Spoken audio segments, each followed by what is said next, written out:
What do you think the next 6 weeks of the Warrior journey is going to look like? There are so many stories there, and there are a lot of possibilities. Right. This could be like they could turn it on.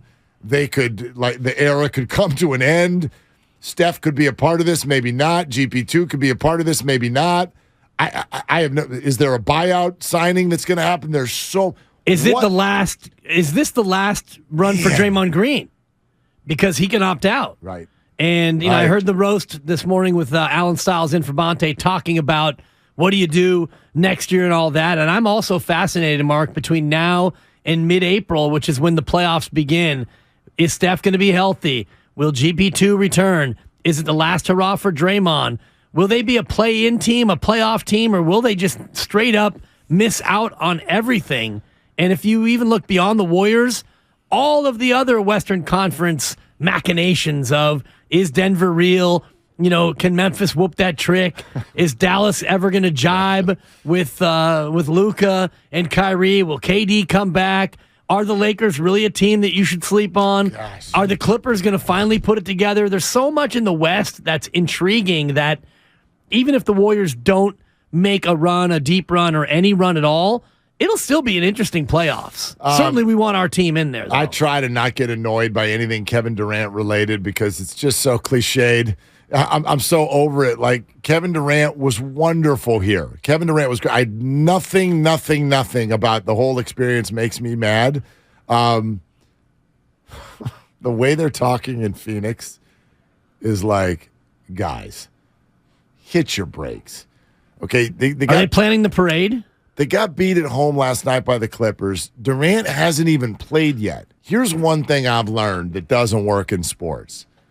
Don't come out publicly and start talking about how your new concoction that just came together is going to win the whole thing before it's even played its first game. Not a good idea. 98% of the time, that doesn't work. Right. I remember the Philadelphia Eagles. This was after Vic came back and after all the dog stuff, and he was amazing, and he had the MVP, and then they went out and got some more big-name free agents, Nnamdi Asomugha, and they did all these things, right? And they had this team, and they sat there, and I can't remember, who was their backup quarterback? Vince Young. Thank you. Vince Young shows up. Spadone, man, you were Johnny on the spot there. Totally. Like, he knows where I'm Dream going. team. Thank you. Vince Young stands in front of a microphone. He's not even slated to play on this team, and he's like, we got a damn dream team here. This is he used the phrase that we saved for Jordan and Barkley and Ewing and Mully. Leitner. In the day. Thank you. Stockton. In the Olympics. We're the dream team. You stunk. You stunk. I watched it. Spadone will know this. I watched it with the Lakers when they stuck those 5 guys on the cover of Sports Illustrated. Look at us. We got Kobe, and we got Pau Gasol, and Steve Nash, Dwight Howard, and some guy whose name is either Ron or Meta. Depends. Look at us. We're going to be amazing. You were the 8th seed and got swept in the first round. So Kevin Durant yesterday, man, we've got all the makings to win the whole thing. Do you? You haven't even played yet.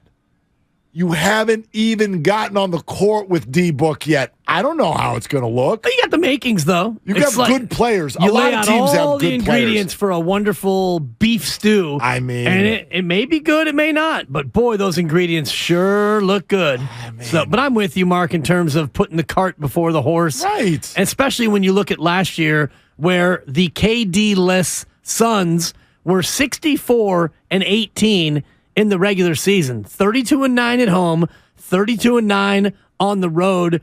You were far and away the best team in the association in the regular year. And what happened? You got punked and you got knocked the truck out in the second round. So let's just pump the brakes. Who you want to know who I'm starting to really believe in though is the Los Angeles Clippers. Yeah. I told you don't sleep on the Clippers. Well, no, I'm not sleeping on the Clippers, but why is because they're the same thing a year and a half ago that Durant's talking about now. Ooh, they got Kawhi and Paul George. They're going to win it all. Well, are they? Because A, do they play? And B, have they gelled? Well, now they're playing, and they've gelled. Yeah. And you look at the way they're starting to play. 9-point win on the road in Phoenix last night. I know Durant wasn't there, but what we saw it the other night, the Clippers, who have now moved into the 4 seed and are only a game behind the Kings, and I would take the Clippers to finish ahead of the Kings here in this. Right. I think they're going to be a top 3 seed, and I think they are going to be a problem and potentially the Western Conference representative. I'm worried about the Kings. And I'm You worried mean for them or for I'm everybody worried else? for the Kings. No, I'm worried for the Kings because if you look at the Western Conference, and yes, right now they are the 3 seed, and they've been a great story, and I do still believe that they will make the playoffs. Yeah. But when you look at the situation, you're a game up on the Clippers, who are coming for you. You're a game and a half up on the Suns, and once they do get KD on the floor, Phoenix is better, I think, than Sacramento. You're only 2.5 up on Dallas. The Kings might find themselves sliding away. Shout out Simon and Garfunkel.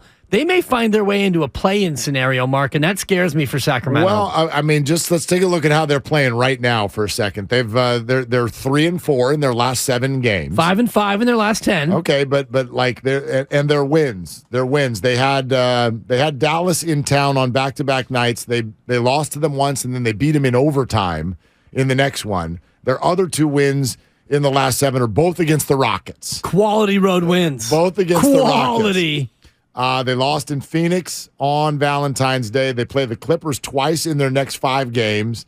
They're going to have a very similar schedule to what we talked about as the Warriors here in this month of March. They're going to play Boston. They're going to play Phoenix twice. Milwaukee is coming to town. I mentioned the 2 games against the Clippers.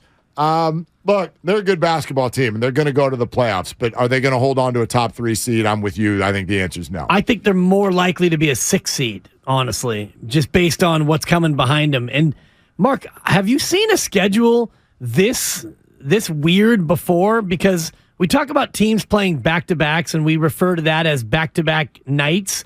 They've played a bunch of back-to-backs where they play the same opponent 2 consecutive times. They've done it to Houston 2 different occasions. Their schedule was Houston, Dallas, Dallas. I mean, are we losing our imagination here, NBA? And next week, it's at Oklahoma City, followed by at Oklahoma City. Right. I don't know if I've seen this where a team, and in March, they have Portland, back-to-back games in Portland. Right. This was their next idea to sort of limit load management, which is to let teams just stay. Like, you're on the road, but you don't have to get on a flight after every single game. I kind of dig it. There's a tiny little baseball feel to it. Like, we're in town. We're going to hang out for 4 days and play 2 games or whatever. I got nothing against it. I wonder if this is an NBA test case because I don't know if any other team has had this many. Like the Warriors, I don't believe the Warriors have even had one of these this year. Oh, no, I think they have. Where they played the same opponent in consecutive games? I think so. Maybe one. Let me look at their schedule. I mean, because this is now, it's going to be, I think, 6 of them for Sacramento by the time the year is over. Yeah, I don't think they've had as many as Sacramento, but I feel like there's been a couple of those home and home deals. Maybe I'm wrong. Or did they have those? Well, these aren't even home and home. Like they hosted Denver in back-to-backs, and then they hosted Houston 2 games in a row. They played at Minnesota 2 in a row. They played at Houston 2 in a row. They'll play at Oklahoma City 2 in a row. They're playing at Portland 2 in a row. That's 6 examples for Sacramento of playing the same team in consecutive games. Yeah, you're right. I'm not seeing it on the Warriors schedule. So I wonder if the NBA isn't using this as a test case in terms of, because I think you're right, Mark, about maybe limiting travel by having this happen a little bit more frequently in the future. Yeah, I mean, it's a good idea. And I think even for fans, too. I mean, especially, like, let's say we also always talk on the road, Steph Curry took the night off, and little Bobby traveled 3 hours, and this was the only game he can get tickets to. Well, if you're there for 2 games, wouldn't it be more likely that, your star players are not going to sit out both? Right. They'll at least play one of them. In theory, give those fans an opportunity to see them play. But the problem with the little Timmy thing is that a lot of times that's an Eastern Conference team, and you're only going to get one. Once. Yeah, you're only getting one of those games on the road. But I was just looking at the Sacramento schedule. I thought it was a little bit of a curiosity, but I am concerned about Light the Beam and their ability to even remain a top 6. Because right now, Sacramento is only 3 games up on the Pelicans, who I don't believe in, and 3 games up on Minnesota, and they're 3.5 up on the Warriors. So it'll come down to these new acquisitions, the Suns and Mavericks, and whether or not they are actually going to turn it on real quick. Those two teams, are they going to play great down the stretch, or are they going to keep doing what they've been doing right now? They don't have health yet, but right now they're still middling. The Clippers are the ones that are taking. They're starting to hum. They're starting to hum, and they're going to move up the board.